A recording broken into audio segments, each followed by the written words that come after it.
Good day mga ka-LM. For today's video ay nandirito po tayo ngayon sa Rusi Timpragilig, San Fabian, Pangasinan. At ngayong araw ay sisilipin natin ang pinakabago nilang Rusi Classic 250i. Gaano nga ba kaganda ang motor na ito? Yan ang ating aalamin ngayon. Tara!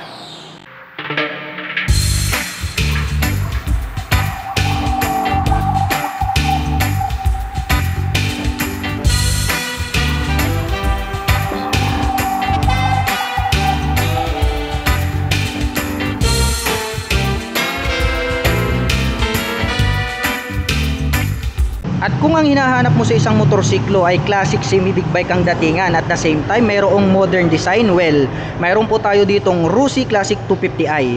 Agaw pansin agad itong kanyang bilugang headlight mga ka-LM, kasi nga kung inyo pong titignan at atin pong lalapitan, napakaganda nitong kanyang daytime running light dito na parang Batman. At ito na rin po mismo yung nagsilbing kanyang partition dito sa gitna at nahahati po sa dalawa itong kanyang main light. So mayroon po itong high beam at low beam. And then dito naman po sa kabila, nandirito naman po yung kanyang turn signals. Ayan o, ang cute. Nagkaroon na rin po siya rito ng grills. Kaya kung mapapansin nyo, napaka-forma na ng dating. Hindi mo na kailangang palitan. At pagdating naman po dito sa kanyang front suspension mga ka-LM, makikita naman natin dito, bigatin tong kanilang nilagay rito. Dahil nga po ito ay equipped with inverted telescopic fork. Ayan o. So talagang very reliable to mga ka-LM. Nakakapagbigay ito ng smooth na bouncing performance. At napaka-cute din itong kanyang front fender, oh. Talagang classic na classic yung datingan. Gray yung color, matte color po yan. At napakaganda rin ng pagkakaroon niya ng brace dito mga ka-LM. Napanatili nila yung pagka-classic looks nitong motorsiklo. So stainless steel po yan, chrome color.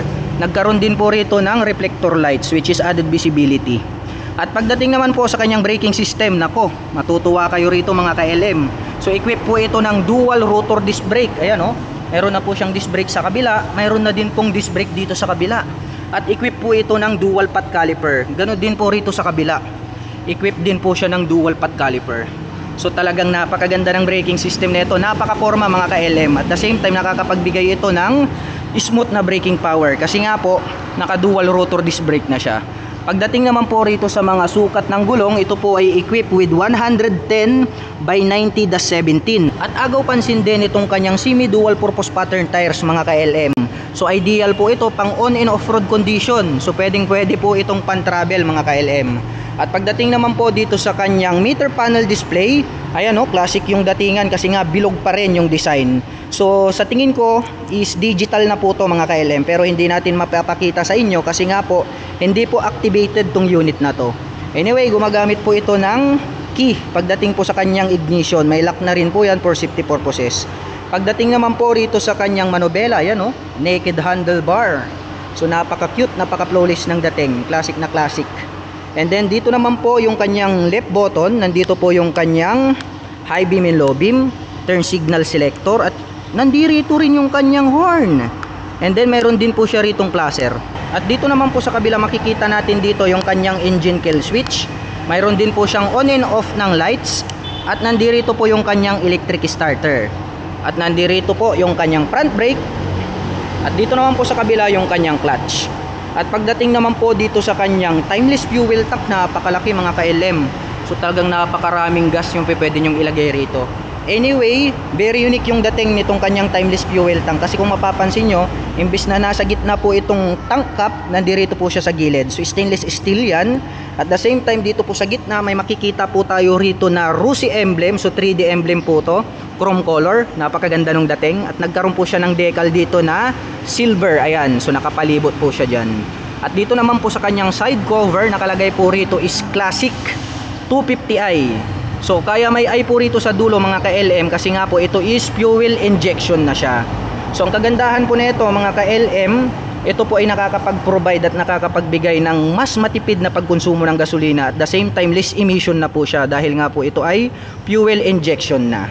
And then pagdating naman po rito sa kanyang engine, makikita naman po natin na ito po ay black color. So glossy type yung pagkaka-finish nitong kanyang engine. Makikita din po natin dito yung kanyang sprocket cover. So ang kagandahan dito mga ka-LM, aluminum which is cast iron na po yung ginamit nila, hindi po siya basta-bastang plastic. At dito naman po natin makikita itong kanyang horn mga ka-LM. May isa dyan at mayroon din pong isa rito sa kabila. At dito naman po sa gitna may makikita po tayo dito ito po yung kanyang radiator. So meaning to say, ito pong ating Rusi Classic 250i ay mayroon na po itong liquid cooling system. Kaya maaasahan po ito pagdating po sa mga long rides driving, kasi nga po kaya pong magbabad ng mga liquid cooling system pagdating po sa mga biyahe. At dito naman po sa ibaba makikita natin dito yung kanyang shifter.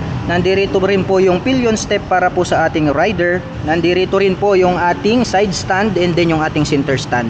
Sa bandang itaas yung pillion step po natin sa ating back rider. And then napakakapal din po yung bakal na ginamit nila rito para po sa ating body frame. At ang kagandahan po niyan, mayroon na din po itong chain cover. So mapapansin natin matte black color po yan. And then pagdating sa swing arm, napakataba rin po itong metal na ginamit nila. At pagdating naman po dito sa kanyang rear shock absorber, ito po ay equipped with dual sub-tank shock absorber. Kaya kung mapapansin nyo mga ka-LM, meron na po siyang tank dito. And then dark gold color yung kulay. So nakaterno po yan dito sa kanyang adjuster. Mapapansin natin na talagang napakagandang pagmasdan, agaw pansin. And then black color naman po itong kanyang coil spring. At pagdating naman po dito sa kanyang upuan, very premium looks din yung datingan. Pero sa tingin ko ay hindi nakukuha ito ng camera. Pero nakikita ko napakaganda po ng kanyang tahi. At the same time dito sa gitna nagkaroon po siya ng partition dito kasi nga nagkaroon siya ng belt. So brown po yung color, talagang classic yung datingan. So dito po nadidivide po yung ating upuan para sa ating rider at para po sa ating back rider. At ngayon naman po ay susubukan nating sakyan ang Rusi Classic 250i para malaman natin kung gaano nga ba katangkad ang motor na ito. So ngayon makikita nyo naman mga ka-LM, halos maglapat yung aking foot below the ground. Medyo tiptoe ng konti pero kayang-kaya para sa mga 5'6" in height. At para naman sa mga kababayan natin na hindi masyadong katangkaran, meron naman po tayong pwedeng gawin. Pwede po nating i-adjust yung ating mga suspension sa harap at likod. Pwede po tayong magpalit para maging komportable po tayo sa pagdadrive. At pagdating naman po rito sa kanyang grab bar, napaka-classic yung dating kasi nga po rounded yung pagkaka-design nitong kanyang grab bar. And then dito naman po sa likod, dito po natin makikita itong kanyang taillight. Ayan, talagang napakaganda rin ang pagkaka-design nitong kanyang taillight. At the same time, ang kagandahan niyan is LED na po lahat yung ilaw nitong kanyang taillight. At ganun din po itong kanyang turn signals. Ayan o, nagkaroon na po ng grills which is mayroon na po siyang cover. At makikita natin na talagang LED na po lahat yung naka-install dito sa kanyang ilaw. Nandito naman po yung kanyang plate holder. So dito po natin ilalagay yung ating plate. And then gray color naman po itong rear fender natin. So napakakapal, napakataba. And then nagkaroon po siya dito ng bakal na extension at nagkaroon po siya ng added reflector lights. And then dito naman po sa braking system dito sa likod, ito po ay equipped with single rotor disc brake. At the same time, mayroon po itong single pot caliper. At pagdating naman po sa mga sukat ng gulong dito po sa likod, dito po ay mayroong 130 by 80/17. So talagang napakakapal, napakalapad nitong kanyang gulong mga ka-LM. At the same time, naka semi dual purpose pattern tires. Pwede nyong gamitin pang on and off road condition tong semi big bike na to. At ang kagandahan nun mga ka-LM, no, pang on and off road condition yung design, tapos naka classic semi big bike ka. O di ba, ang ganda ng dating. At pagdating naman po dito sa kanyang muffler, classic na classic din yung datingan mga ka-LM, oh. So talagang napaka-sexy nung pagkaka-design. So malaki rito hanggang paliit ng paliit. Ito naman po yung kanyang heat guard protector. Ayan, oh. Ayan. So bakal din po yung ginamit nila rito, hindi po siya plastic. So talagang bigatin din yung mga in-installed nila rito sa kanilang Classic 250i. And then ang kagandahan niyan, matte black color po yung kulay nitong kanyang muffler. Dito po sa kanyang tip is chrome color or yung gray yung color, which is ang ganda po nung kanyang color combination. At dito po natin makikita itong kanyang pillion step para sa ating rider. Ito naman po yung ating foot brake para po sa ating rear brake dito sa likod. At nandito po yung ating pillion step para sa ating angkas. At ang presyo ng ating Rusi Classic 250i ay nagkakahalaga ng 96,000 pesos. At kung balak mo naman kumuha ng hulugan ay kailangan mo lang mag-down payment ng 7,000 pesos. At pagdating naman po sa kanyang monthly installment, ito po ay mayroong 3,890 sa loob ng 3 taon. At para naman po sa mga kababayan natin na interested sa ating ni-review na motor for today, ay maaari nyo po silang sadyain na puntahan dito po sa kanilang main branch, dito po sa Rusi Timpragilig, San Fabian, Pangasinan branch. At ang kanila pong operation time is starting 8 AM until 5 PM from Monday to Saturday. At nandito naman po ang kanilang contact number na maaari nyong tawagan para sa lahat ng inyong mga inquiries.